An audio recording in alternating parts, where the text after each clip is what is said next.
All right, thanks for joining us for the next turn. It's now the 10:15 a.m. turn, and I did look up the series rules on leadership, and I just want to go through them a little bit here just to make sure I'm reading it. But let's see, where was that?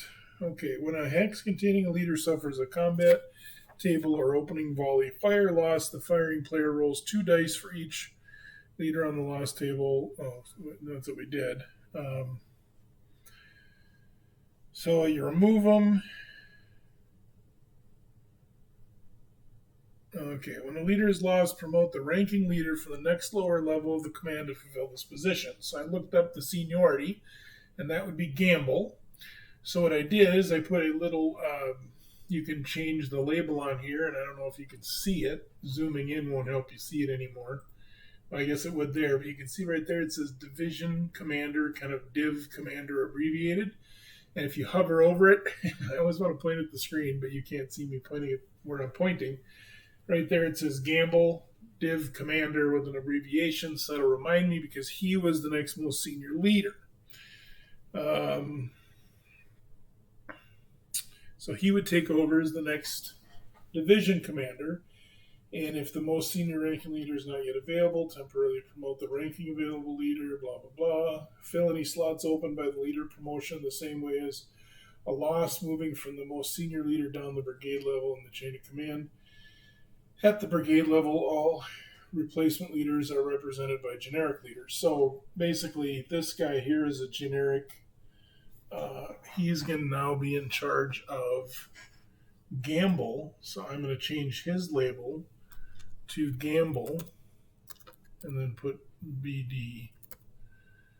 Let's see if that's too big. That's not too bad. I'll figure out as I go, but as I put the labels on, I'll find a way to mark it. I mean, if I hover over it, it says Gamble now, so I know that it's not Buford. So that's how he would get replaced. Just want to double check.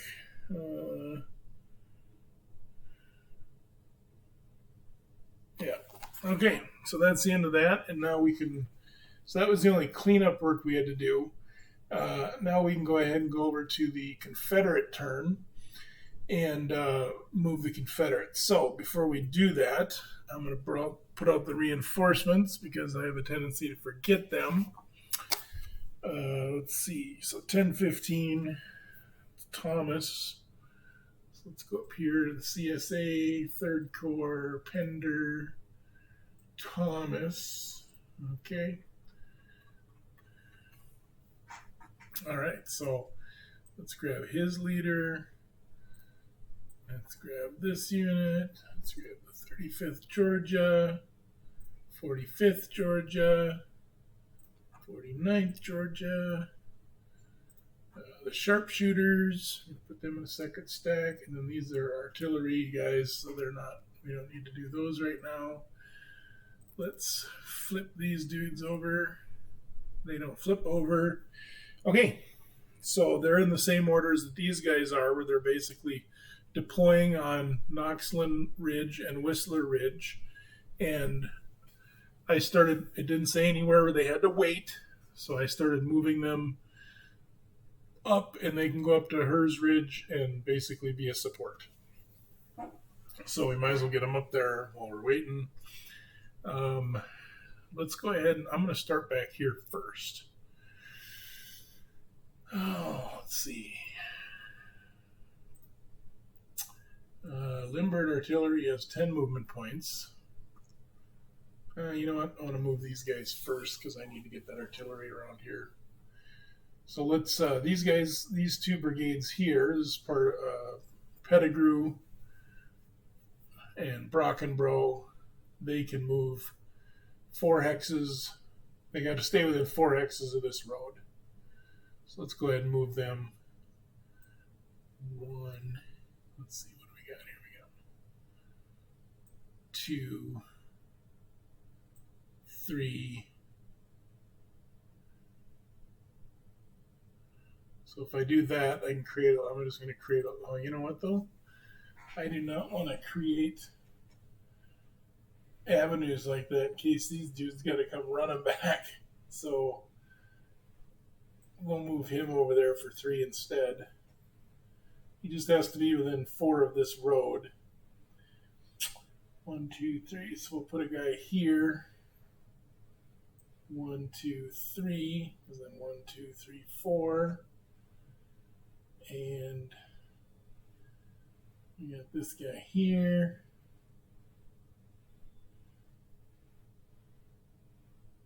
Well, you know what? I'm going to spread them out a little bit. 1, 2, 3. Oh, I just swallowed a gnat. It's buzzing around in front of my face. That was totally unpleasant. Oh, not great. Okay. And this guy is going to go 1, 2, 3, 4. Now we're still in the 8th turn. We're also in Recon and Force, so I don't have to make... Oh, you know what I got to do, though? Can he move that much? No, he cannot. All right. Let's move them all back. Okay. So he's a 0-0. So I can move half speed, so 3. 1, 2, 3. 1, 2, 3. 1, 2, 3.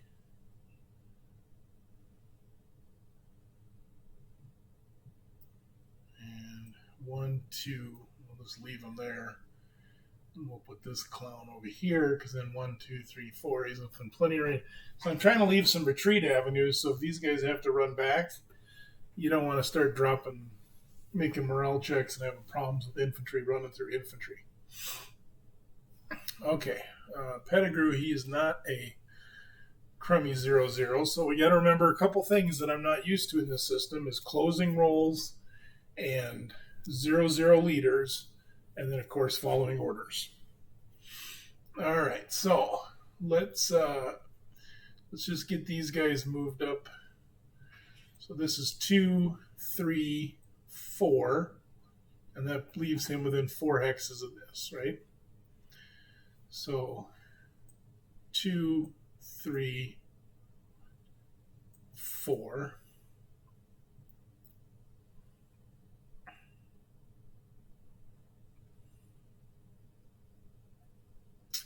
We'll go 2, 3,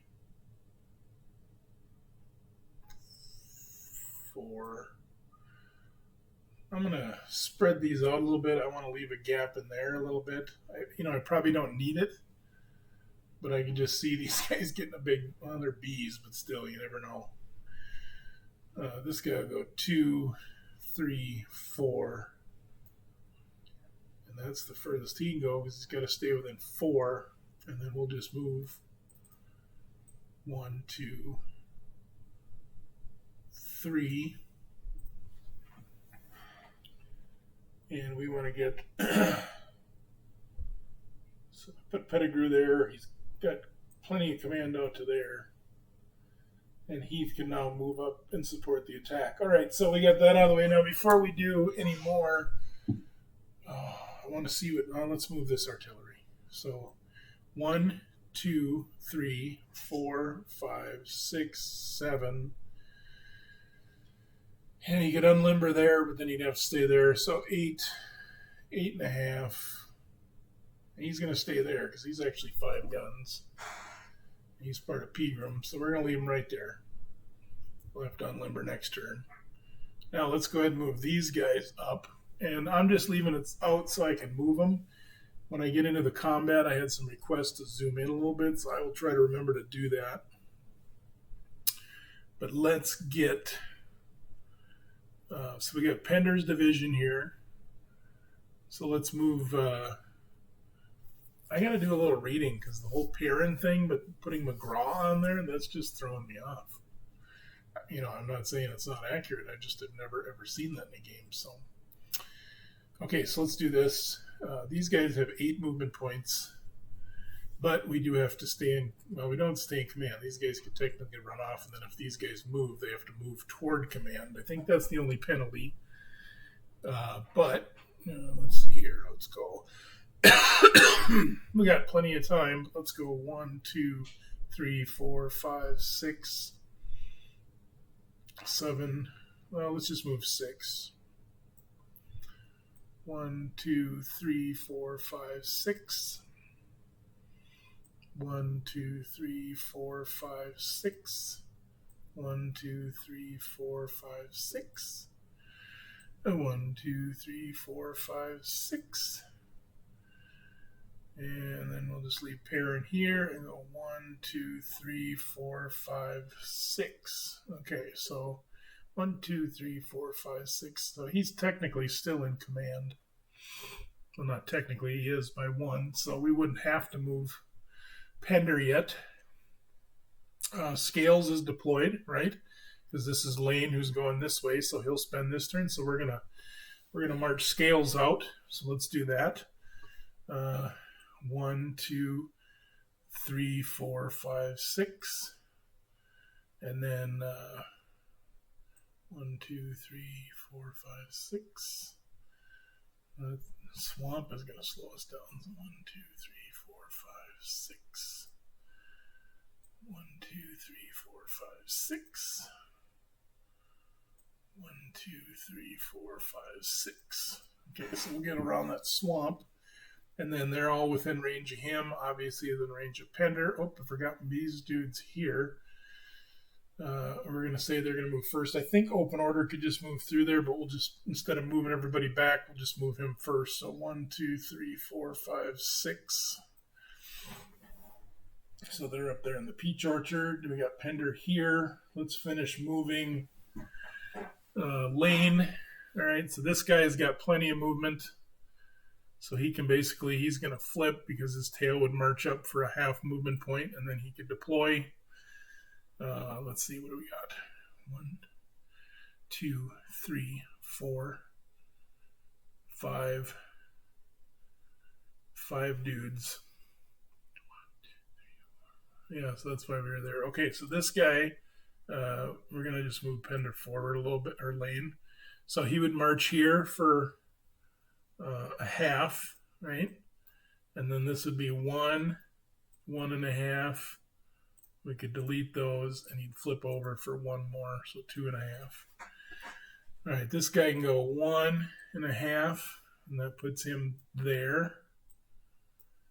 So that's 1.5, 2, 2.5, and then his tail's gone, so we deploy him in line, so 3.5, right? So I'm just kind of going through that so you can see we're going to put Lane back on there. All right, same with this guy. He would go 1, 2.5. I'll do this so you can see it. He would have a tail that's this, so that's 2.5. To move both of them in is going to be a whole movement point for 3.5, and then flip over and be oop, I cloned him. Did I clone him? No, I placed a strength marker. Flip him over, and when he moved, he could move and face and column whichever way he wanted on the column. So, and we got 1 guy left coming in March. So 1, 2, 2.5. He's going to have 1 tail, so 3, right? And then flip over for 4. Oh, deleted him. I sent him to the graveyard. For 28 North Carolina is like, hey, seriously, man? So that was 1. This guy will go. Do they get to use road movement? Yes, they do. So 2, 3, 4, 5, 6, 7, and they don't have to change facing. Remember, they get free facing changes. And this would be 3, 4, 4.5, 5.5, 6.5. So they are ready for next turn. And remember, it was 3 coming on there. So the next guy coming on will be a 4. So 4, 5, 6, 7.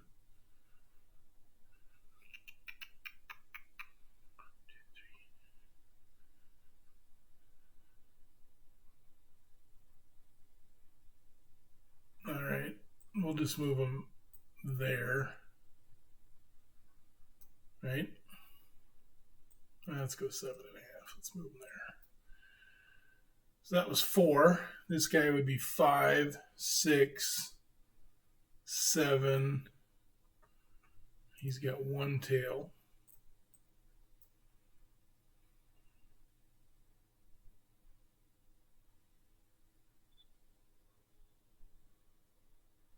And this guy would go, he'll have plenty of movement to get there. I'm just going to place him there to speed it up a little bit. I want to kind of get in the habit of, you know what, I'm going to move everybody an extra half movement point because I can, and then it's going to get everybody on the map, which isn't going to change anything strategically, but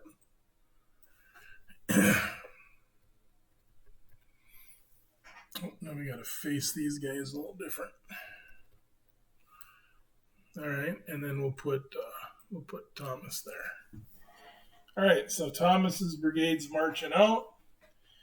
We got Scales here is advancing alongside of Perrin or McGraw, and then we have Lane over here. Let's zoom out and just see. It's getting to be a lot of rebel bodies over here. Very few Union bodies right now. All right, so let's zoom out one more. I like to move this sometimes. It gives me a little more screen. So, yeah, that's a lot of Confederate bodies moving, a lot of brigades moving there. So, a lot of work for these guys to do. Okay, so let's zoom in. And we are going to work on Davis, I think. Oops, I don't need to go down that much.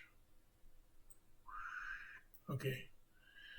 So we got to see what this clown does because he has not been moving very well, Davis. I've always liked his brigade when I played Civil War games, but I did not realize he was such a crummy leader. All right, so let's make a roll for Davis. Whoa, he gets full movement. A little too late there, bud. Okay, so what do we want to do with that guy? Well, as soon as we move and try to charge his cavalry, that stops our movement. And I know there's been enough casualties for the cavalry where they are probably going to run next turn anyway. So personally, I don't think I need to waste my time shooting and meleeing except just to push them back. So, closing rolls. These, if you can't see your enemy, okay, like when I made my closing rolls up here earlier in the game, I thought I messed up. But if you can't see your enemy, you can close for free. So if there was a ridge here, I can move up here and not make the closing roll. But then when I try to charge them, then I have to make the second closing roll. I'm going to try to charge them, but it's not gonna matter. Oh, let's see, what do we got here? We got a little cav unit. I mean, it doesn't. This game, the victory points have nothing to do with casualties. I suppose I could try doing a few casualties to the cavalry so that they automatically flee, which I might do down here with this little guy here. He might just fire at Gamble in his new position. Yeah, we might do that because then they can't fire back. Same here. I got 3 guys here that can fire. I got 6 guys here that can fire. So yeah, maybe we'll do that. These guys are going to stay out of the way because they're only going to move up to Shaken. And we can look at what are the effects of being disorganized.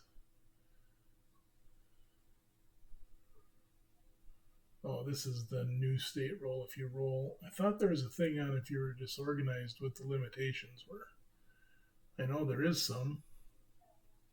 I think maybe you're halved or something. That's for the target. Maybe its morale is bad. Well, it's definitely bad. It gives you a +1 for being disorganized. But okay, well, I thought it was something like you had half your firing strength or something like that. Why am I not? Oh, this isn't good either. If they're shake. Oh, you can't close if you're disorganized, I don't think.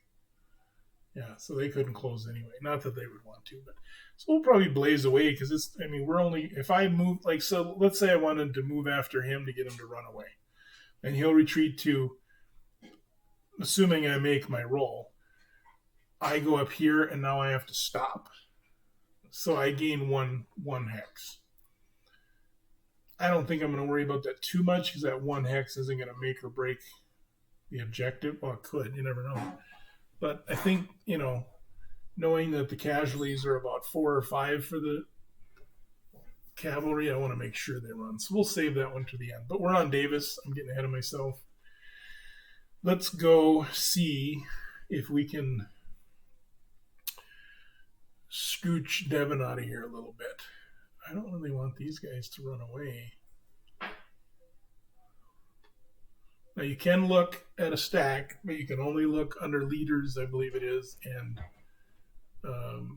the top unit. Now playing solo, you'd think that isn't going to matter, but it kind of does.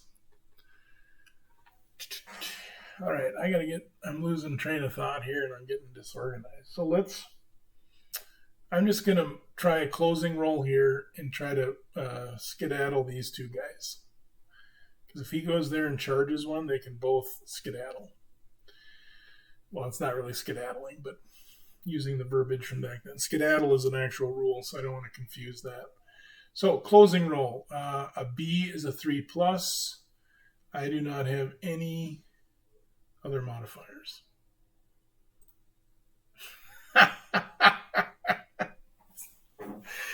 All right, so he fails his closing roll. Now, you do have the option if you fail a closing roll, you can fire if you had moved enough. And luckily for me, it does not count as moving and firing. So we might as well fire with these 6 strength points, right? So I'm going to mark them as fired because so the commander's like, let's move forward. And they're like, nah, we're gonna open up a volley first before we do that business, sir.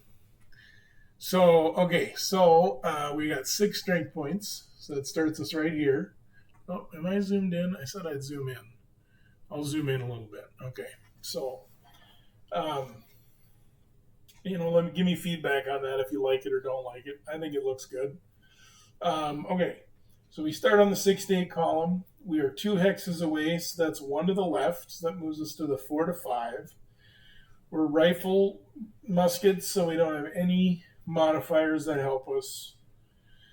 We don't have like breech loader, buck and ball, none of that stuff. So I think that's it. Oh, the other target is open order capable. That's another one to the left, so that's 2 to 3. I hope I didn't miss that earlier. I might have. All right, so 2 to 3. I need a 7 or better. A 6, so we get nothing. Okay, well, that's fine. We are now going to try to do that. I want to get both of these guys out of here if I can. So we're going to try that with these guys. They're going to go 1, and then we're going to attempt to move here.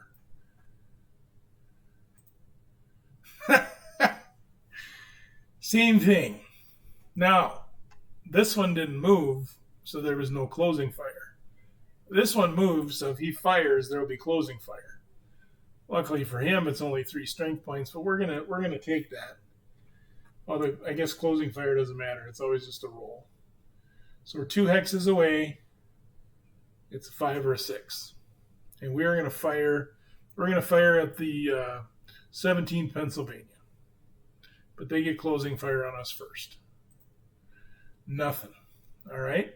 So we're 7. So we're on the 6 to 8 column. And we're going to get 2 shifts, 1 for range and 1 for open order. So again, we need a 7 or better. We do get a 7. That's a morale check on a C. So let's go over to the morale check. C. They're not shaken disorders, no leader. They're not rear small. So cavalry. And what is that? Oh, yeah. So that's cavalry fire is a -1 because they're receiving small arms fire. So it's on the C, 2d6 with a -1. So No, I'm sorry, +1. So 5 is going. They're going to be fine. So Davis is killing me. Okay, so he can be with them, but he doesn't give him any benefit to trying to move into that spot. And now we have our C morale guys. Boy. I wonder if I'm just going to move straight ahead and try to push some guys out of here. So let's do that. So let's go 1, and we're going to try to move here. I might have made it. Where's that at? Where is it at? Closing roll. So 1, it's a C. I get a 4+, so they can do it. So they go there. You know what? I did this wrong. When they were going to... Oh, well, let's go back. Okay, so whenever these guys get the option of making a... So when he fired, open order units can't do anything about it. If I wanted to fire at him when I was sitting here, I could have fired at him and he had to stay there. But as soon as I moved here and then tried to advance or fire, then when I tried to do this, then he gets to run away. So he would actually go 1, 2 and be facing that way, and they would not have fired.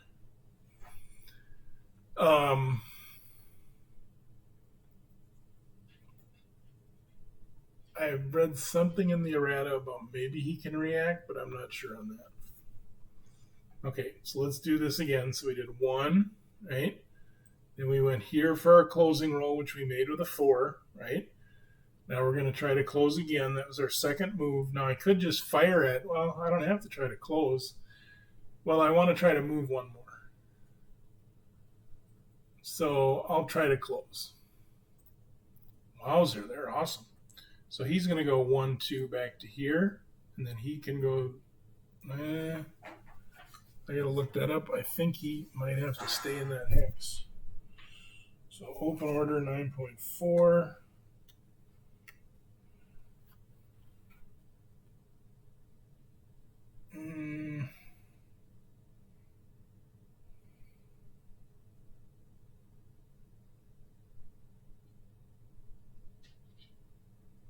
Yep, charge target hex. So you do get to move forward. If you try to fire, you stay in the fire hex, like these guys did. If you charge, you go to the charge target hex. So, but then they're done. So that was 1, 2, 3. I can't go 4, 5 and keep pushing them back. They have to stop, which is fine. We're just trying to push them back. All right. So if I move more than 3, I don't get to fire. I'm going to hide those units. So he's not on real high ground here if I get into position. So I might try to blaze away at that guy. Well, then he's just going to run. That's true. If I move and try to shoot, they run. I might as well do that. Get them out of there. 1, 2, 3. Okay, now I have line of sight there, right? Here to here. So you use the highest part of the hex to the other part of the hex. So I go there to there. So we're shooting over the railroad cut. As soon as I say, hey, I'm blasting away at you, then I don't even know if he gets a choice. I think they have to run away. I'm not sure on that 100%. But they would want to. Well, no, they might not want to. Oh, let me check just to make sure. Oh, they are forced to withdraw. Yep, so they are forced to withdraw. I thought I read that, but so many rules, So they're going to go 1, 2, straight to here, try to keep the gap covered. Now, as soon as they do that, he's done. He can't move anymore. So that's going to open it up for these guys to start swinging in a little bit. So 1, 2, 3, 4, 5.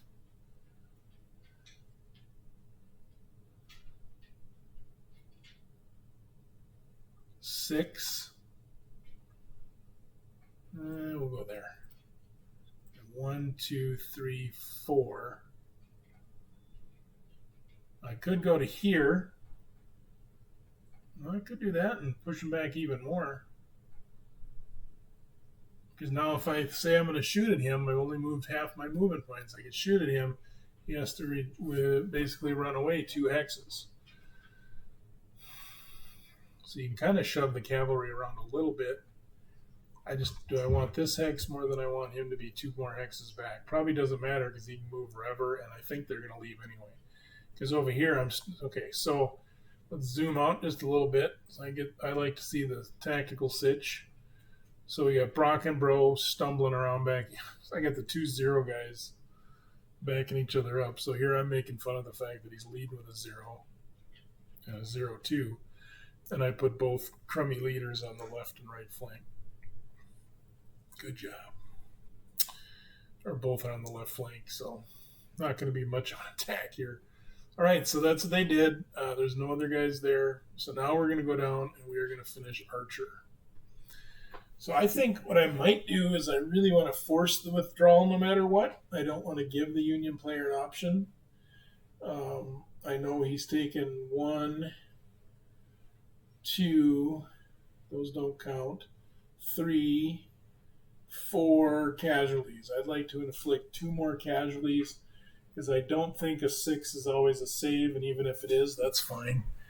We'll let him have that. But so I'm thinking we'll just blast 1, 2, and 3, and then these guys probably will just move to here and just sit, and then these guys are going to try to either blast away or they're going to try to advance, I think, depending on how it goes here. If I don't get the 2 strength points here, I'll blast away here. Because these guys will go up to Shaken next turn. So we're going to move them to here. So now they're protected, right? Nobody can see them. Well, I guess technically he could, but he's gonna get driven off no matter what. All right, so let's go look at the charts. This will be fairly easy. Now, when these guys fire, they don't get to run away because I didn't move, so there's no opening volley. So not only do they not get to run away, but they don't get to return fire. So first I'm going to do is these dudes right here. Now that's going to be against an open order unit. So that's going to be the same thing. We're going to start at 6. We're going to drop 1 for range and 1 for the open order unit. So I need a 7 or better. A 4. So that didn't do anything. All right, this one right here. I want to fire let's see what happens here. Let's fire this guy here instead. So this, it's going to be the 2 to 3 column. And then it's going to drop to the 1 column because of open order troops, but nothing for range. So I still need an 8 or better. So right here, 8 or better.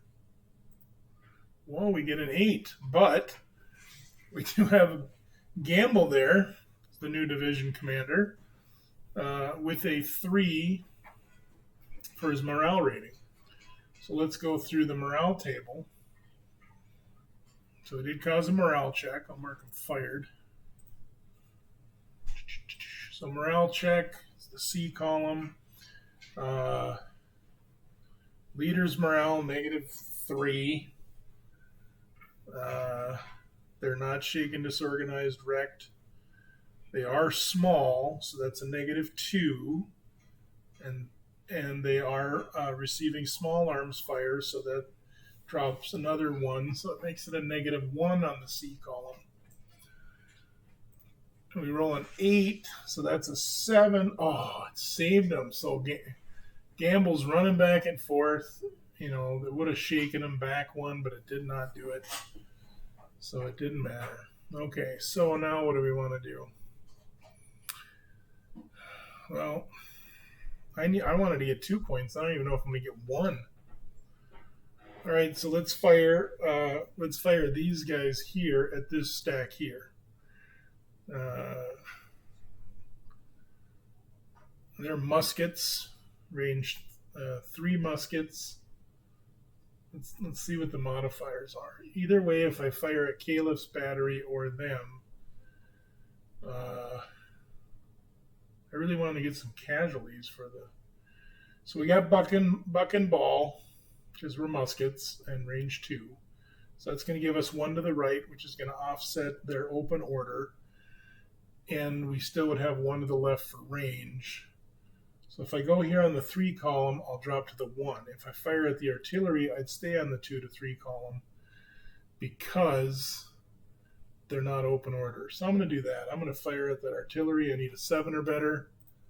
An 8 is still just a morale check with a -1 for the leader. And they're a C rating. So let's go look through the morale stuff. So we get a -1 for the leader. Nobody's wrecked. It's not rare. Small.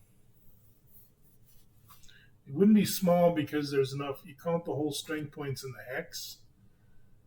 I'm not sure that works when you have a battery that's out of ammo, but I'm going to say it's still there. So it still has crewmen and stuff. I don't know how that would work exactly. We'll see if it matters. They are going to suffer a +1 for artillery receiving small arms fire. So let's just roll straight up and we'll see if the small matters for the artillery. I mean, I'm going to say if they're out of ammo, it does, because it's only 3 strength points at that point. And a bunch of crewmen standing around wouldn't intimidate the infantry. It's being able to protect that whole X. So we're going to give them a +1 for small, and I'll correct that later. So it's a total of +1 on the C column. A 7 is an 8, so this will matter. I will look it up at the end of this turn because he's not going to be able to move. Archer isn't going to be. They fired. So these guys would have to limber up.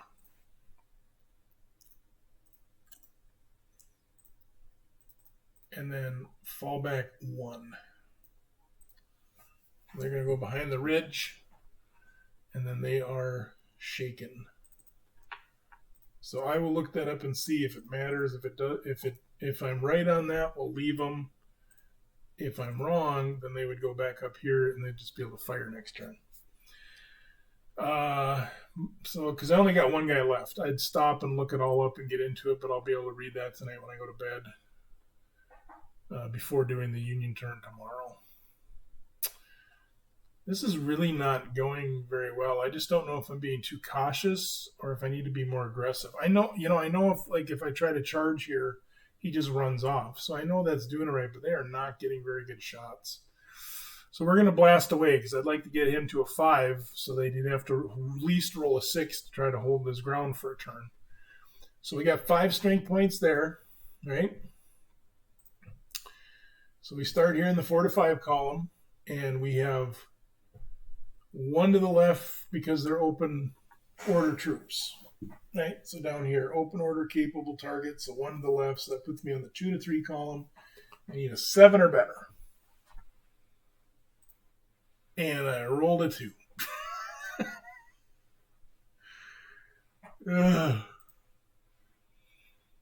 That's just horrible.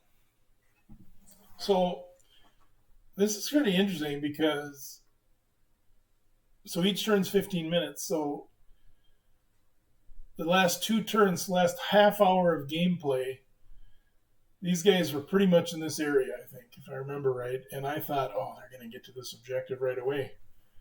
But the cavalry is holding them up a lot better than I thought. Now the cavalry's got to roll a 5 or 6 to stick around.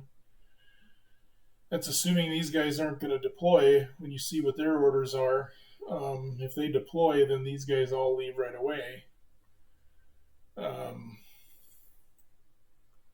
you kind of have to do that right away because if these guys move or fire, then you cannot deploy your infantry. So I'll worry about that when I get to the north turn. But let's take a look and zoom out a little bit here. I mean, I thought it was going to be an overrun to this spot, and I've just gotten hung up on West McPherson Ridge, and it's just not going that well. So before I do that, I am going to roll to see if the Union commander also gets orders. Ooh, maybe not. So that's a 3. We go to the command chart. I think the best you can be is a 4, right? Yeah, so that's a 6. So there is no order for Reynolds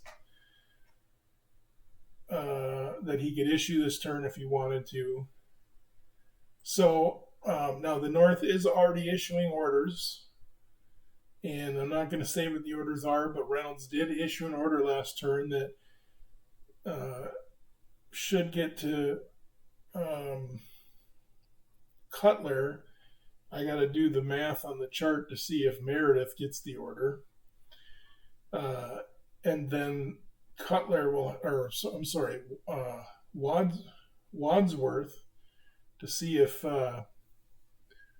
he gets the order, and then if he'll have to spend a turn to get it to Cutler. So it'll take at least a turn. So Wadsworth will get the order this turn. Then I got to see if Cutler accepts the order next turn, because it takes at least one turn if you're in command. And I think this one will take 2, because he's out of command range. He's got to be within 8. So I'll read up on that, because that's new, but that could start changing some stuff I have to do as a player. It's really fun to get their orders and see what they're doing and be like, dude, what are you doing? Or, ooh, that's sweet. And I've just started. So this is where we're at. Not the greatest. I really, and it's kind of funny because I kind of switch sides on who I'm pulling for and what I want to see successful. So it's really kind of a schizophrenic thing where I'm like, but I really thought this attack, I thought Archer alone was going to do really well, but he took a few shots is all, and his guys are so weak. 3, 3, and 2 now. So he is not a very strong brigade. Even if I had Davis over here, he could be pounding away with these better, if he wasn't such a stinky commander, or if you threw, Pettigrew out here with these big monsters he's got, he'd just be blazing away forever. In fact, you'd want to probably just charge with them because, against cavalry, I guess it doesn't do anything, but cool. Anyway, I'm just kind of rambling, but I'm kind of excited for the next Union turn now. See what happens with the orders. I'll have to read all that offline to save time, and then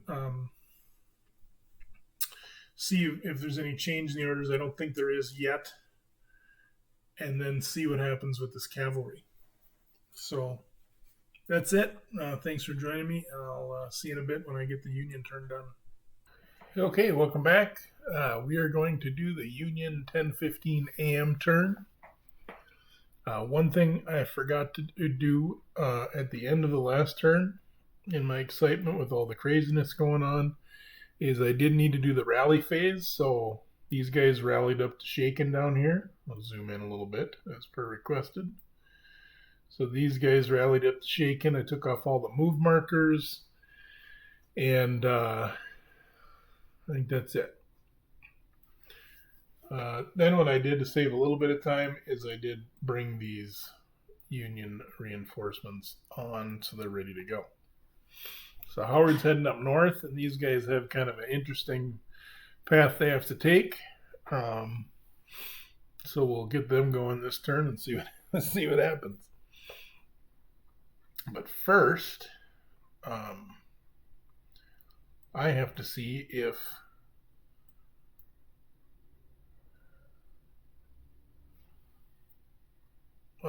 Wadsworth accepts his order. So we go to the chart.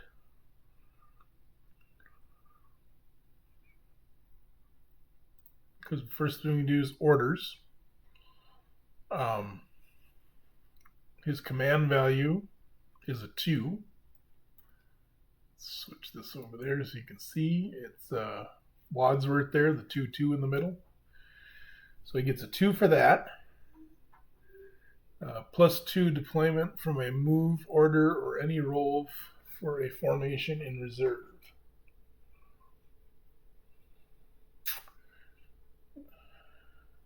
So he's still in a move order. So let's see if it matters. Need a 10 or more on 2d6. So if I get in, let's see what I get here. Oh, plenty. So he receives the order. So he has a new order. I can't tell you what that is. And he is now issuing those orders to Cutler and Meredith, who's down south. So, yeah. All right. I know what the order is, and it just totally makes this so interesting. Silly interesting. Okay, first we need to roll for the cavalry. I need a 5 or a 6, or they leave. And they are going to leave. So it does not matter.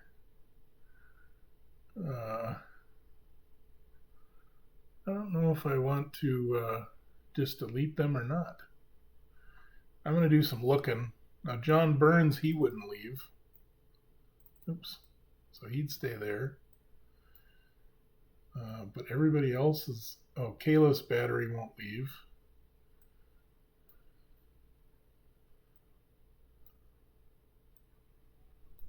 But everybody else basically says, we're out of here. I'm going to see... I don't think there's a place on this map to put these guys, because the map doesn't have any edge on it. Like some games, you'll have a little bit of an edge. In my nerdy kind of way, I wanted to keep track of casualties. If I send them to the graveyard, they just all go to the graveyard. So, I don't think we'll do that. Alright, well, that's fine. I was kind of hoping... Oh, you know what? Could we put them on the turn record track in a stack? Oh, we could. So these guys didn't die. But they did suffer casualties. And I like to go look at things historically and see how they did. So I'm just going to put stuff that it gets removed over here versus in the graveyard, because they actually just leave. Which, oops, really makes that open now. I was hoping they would stay on one more turn. We took our chance with that, though, but John Burns, the cavalry, mounted up, and he's going to start walking back to find someone to be with. All right, so let's do these guys. Now, they have orders. Okay, so that's the cavalry. Cavalry's done. So let's do these guys who have orders to deploy up here. So they are going to start doing that order.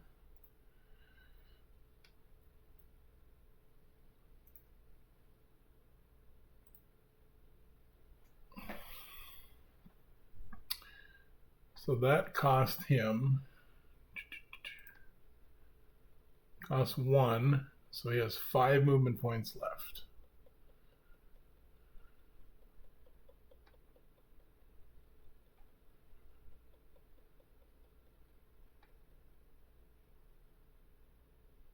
And, okay, I remember his orders, so he's going to go 1, 2, 3. 1, 2, 3, 4.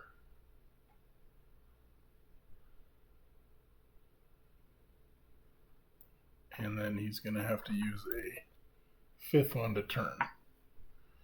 All right. And we will put Cutler with him because he's a C. All right. These guys can deploy. Their column is all up, right? So they're going to deploy. I guess I could have went in column 1 and then had a free facing change, so maybe I'll do that. So I would have stayed in column right here, went 1, 2, 3, 4, 5, and you can change your facing freely, so he'll end up there. Then this guy's going to do the same thing. We'll pretend he's in column 1, 2, 3, 4.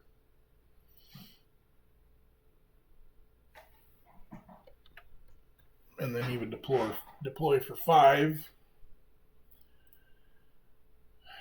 So I was watching a video by that Nick guy that does videos, and he said you got to be careful with your leaders. You start getting them up there in those battles, and you'd be surprised how often they do die. So, 1, 2, 3. Well, we can get I'm gonna put this guy in here one more because he would add 1 more movement point. So this guy is. So this would cost a half to move him up there, right? So now he doesn't have a tail. So 1.5, 2.5, 3.5, 4.5. He gets the facing change as a column, and so then he will deploy for 5.5. Same with these guys here. That's going to be 1 to move up there. 2, 3, 4.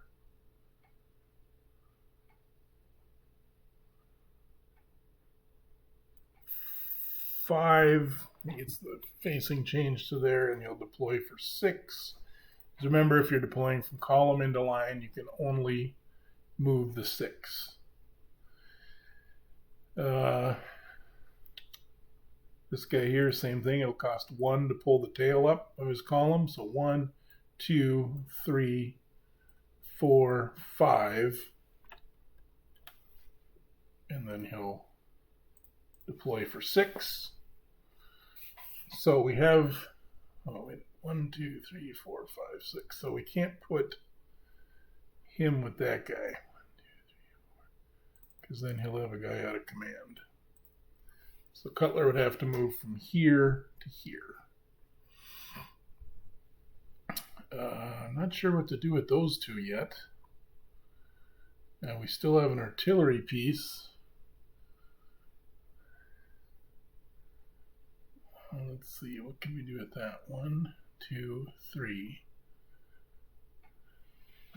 2, 3, 4, 5.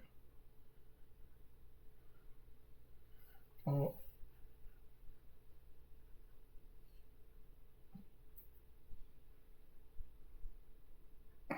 I got to look up one real quick on the rule for at the double, because I may be shorting my Union player, because I don't know if you have to deploy first. Oh, you know what? Doesn't matter. I'm following orders, not the at the double anymore. That's a tough one to get used to, remembering I'm following orders. So,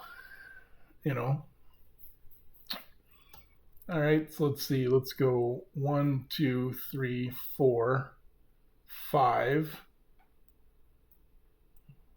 because of the road.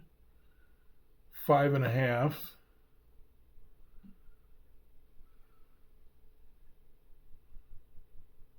And then Limber. Okay, got plenty on Limber, but he can't fire because he moved too many. So, but he is ready to go for next turn. So we got some artillery there, a 6-gun battery, rifle guns. I'm thinking Reynolds would probably like to be hanging out there with the artillery. Wadsworth right now is safe. He'll go up here. I don't think I should be risking him right there, right? All right, so they've all moved. That's it. They got in there a little further than I thought they could. Oh, we still got John Burns. He technically hasn't moved yet. So he'll come over here. He'll go 1, 2. He comes over, sees these 76 New York boys. He's grumbling and complaining about the cavalry picking up and taking off. And,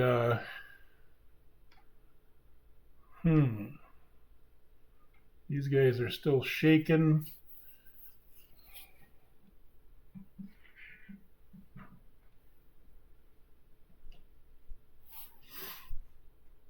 I think what Caleb's battery is going to do is they're just going to go 1, 2. And then they're going to deploy here.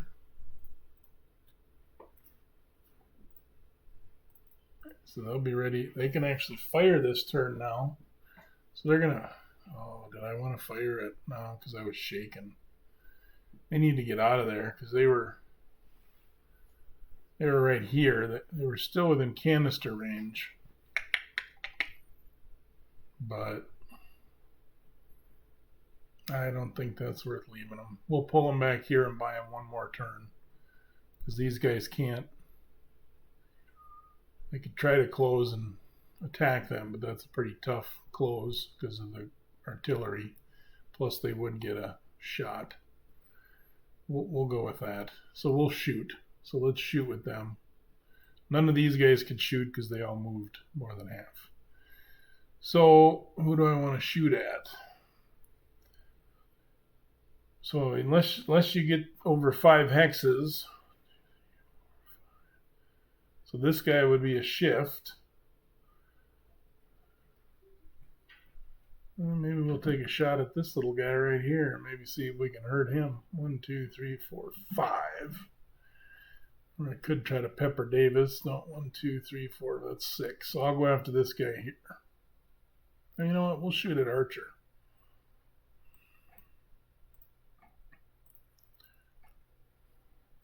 Yeah, because... Well, let's shoot at this guy. I'd like to wreck this guy. So let's do that. So we got 3 guns because 1 is completely out of ammo. We get no special things for the guns. There's no shift, so it's just going to be a 7 or more to make these guys check. So, because nothing here. Get this out of the way here. Oh, does shaken affect their abilities? I don't think shaken affects anything. I was looking at something earlier, but yeah, so shaken. There's no effect on fire, no effect on movement. So, okay. Oop. All right, so Kalis battery here, firing at the 7th Tennessee. And we need 7 or more. A 9. That is going to be a strength point loss.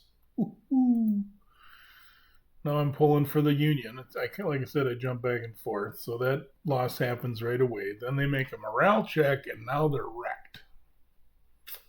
So that's also going to take care of a unit there. So let's go look at the morale check. They are a B, so they'll be in this column. They're wrecked, so that's a +3. The small only matters at range 1 or charge. There's no cowardly legs or anything and no other modifiers, so it's going to be the B column with a +3. A 6 goes to a 9, which is a shaken, back 1. Oh, you know what? I just realized something. When I move back here, I can't shoot at that guy because he's behind the crest line. Darn it. Alright, so I would have had to have shot at one of these other guys. I probably would have picked on... The other guy I was talking about was Davis, so... Because I can't shoot at Archer because he's down here as well. I'm on this, so this intervening slope blocks, except these guys are on the same height. So I talked about shooting at him, so we'll just apply that result to him. I won't re-roll it because we know what the rolls were and that wouldn't have changed. So, but it would have been a column shift. So the 2 to 3 column would have been to the 1 column. A 9 is now just a morale check. And then on the B column, he rolled a 6 straight up. So he is fine. So a whole lot of nothing for nothing. Okay. So it would have been nice for that cavalry to hang on one more turn. Now, the other problem is if the cavalry would have hung on, well, it wouldn't have been a problem. But as soon as these guys deploy, the cavalry has to leave anyway. So they might have been leaving. But we got some pretty good units here, so we can see what they can do. Now, let's go look at the next Union column coming up the road. Okay. So these guys move 16 because they're in at the double now, because once you get to this spot in the Peach Orchard, you can now start using at the double. It wouldn't matter so much because the road gives them at the double technically anyway. But when they come off the road, they can still use it. Now, these guys are no longer in at the double because anyone that goes out of column is now regular. But they have their orders, so they'll be doing them. So let's move him. So 1, 2, 3, 4, 5. 6, 7, 8. Okay, so there was another little, I guess I could have looked under that. All right, so let's zoom out because I want to grab that whole column. And then remember, he's one behind. So just move this whole column up there in one shot. Shift everybody, shift everybody over. Shift these guys down one. All right, so these guys are done. And then these guys, we're only one hex behind. So we'll move them up to right here. And just make sure I didn't forget anybody, and everyone is on the road. Okay, so not sure what zooming out will show us. That's about all you can zoom out on this map, but it does give us a little bit of a picture. Now remember, they were under orders to go to this X, and then they had a position to go to after that. So they are on their way to that spot, because I did do those orders in the first file I did.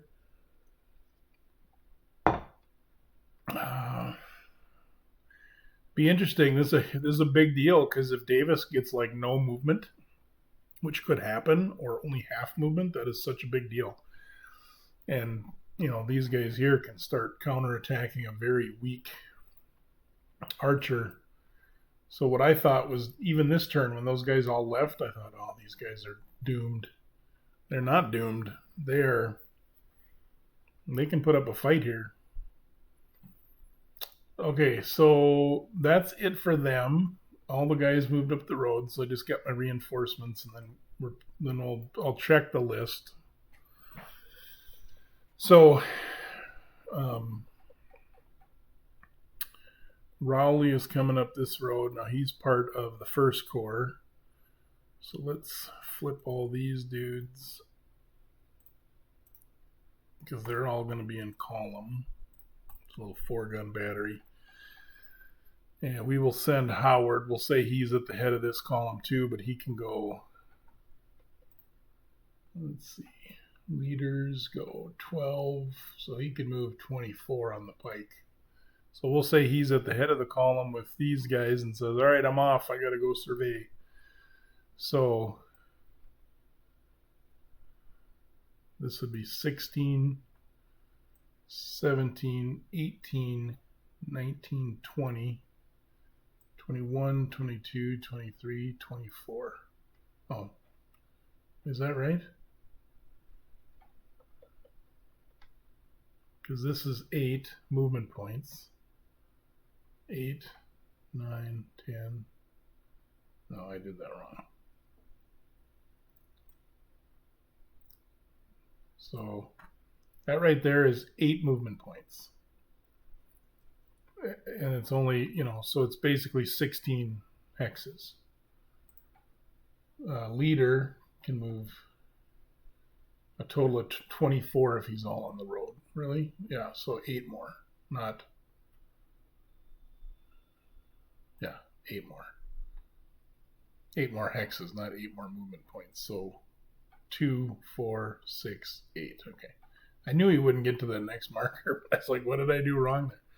Okay, now these guys, I got to take a look, because they have some weird orders.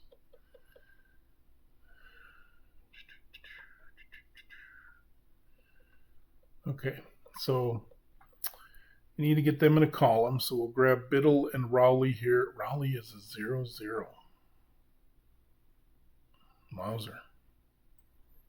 Here I thought it was such good news for the... Well, 0-0, I don't know what that does, since he's 3rd Division.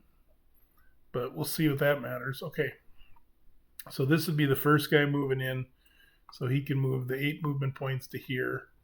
And then he's got to put his column of tails, which is every 3 for infantry. So he's got to put 2 tails on there. Boonk. Boonk. Okay. Then we'll grab the next unit, slap them down there, and they're the same thing. They're going to be 2 tails. Boonk.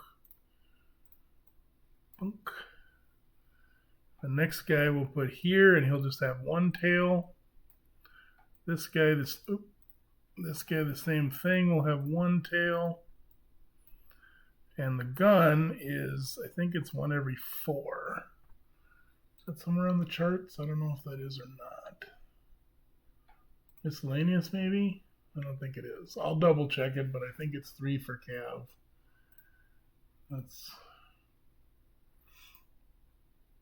I'm pretty sure that's it. So, okay. So that's it for the Union. That's their movement. That's the end of the 10-15 turn. I do have some active orders that are going out. So there's little couriers running out right now. We're going to see what that does on the next turn. And we also have to receive those orders because Wadsworth received them, but the other guys have not received them yet. Cutler will be able to receive the order, and we'll see if he responds to it. Meredith is going to take 2 turns to get the order because of where he was. He was outside of command when that order was issued. Let's do our chart, make sure we're not missing anything. So we did our movement and combat. We didn't have a lot. We had Caleb's battery, which looked epic for a minute, but it wasn't. Then we can rally. So we'll go ahead and remove markers. Well, U.S., I don't think anyone had. Oh, yeah, Caleb's battery had to, so now he's normal. We can remove fire markers, and we can move movement. I really like when you take the movement off. It seems to clear everything up. So, yeah, so that's going to be a really interesting next turn. I'm super excited to see if Davis moves or not. This is all for show, right? These guys are where they're at. They're going to basically park here and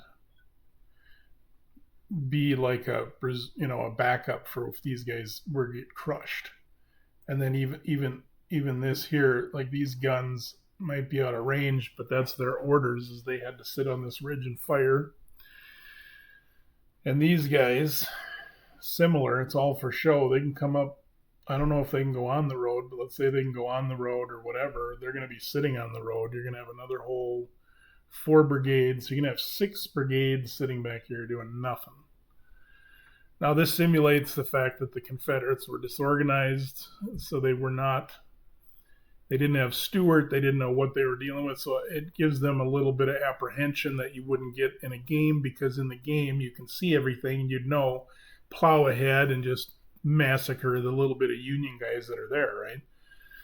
I mean, I wouldn't have, if I was playing this game and had everybody there, these guys would be up there on an attack, these guys would have been coming down in column, but they weren't given that order. So, can't do that. And the Confederate player can't give any orders until Robert E. Lee comes on the map. And the only reason he can do that is because I took off the restrictions on Robert E. Lee, because we are not going to play with the Reynolds automatically dying. And that's a big advantage for the North. So, just to clarify for anybody watching, Reynolds will not be removed unless he actually suffers a casualty. And therefore, I took the restrictions off of Lee, so when he shows up at about 12:45, 1 o'clock, whatever time it is, he will actually be able to possibly issue an order each turn, which will give the Confederates a little more flexibility, but the North is going to get a benefit from Reynolds. So I told the 2 players we do, and they were in agreement with that. So that's it. We'll sign off here for the night. I'm going to go read some stuff for the next turn and look at the orders stuff. I have a spreadsheet I created. If anybody has a good spreadsheet for doing orders or a system for that, I'd love to see it, because I'm trying to learn it myself. I don't think mine's worthy of sharing right now. If I get it dialed in and like it, I'll let you know. But right now, I don't think it's pretty clunky. So if anyone knows where I can download a spreadsheet for doing orders and keeping track of them and which ones are active and waiting and all that stuff, I'd love to see people's ideas. And if I ever get mine to look decent and it's not clunky, I'll share it. But right now it's a wreck. Okay, board is starting to get busy.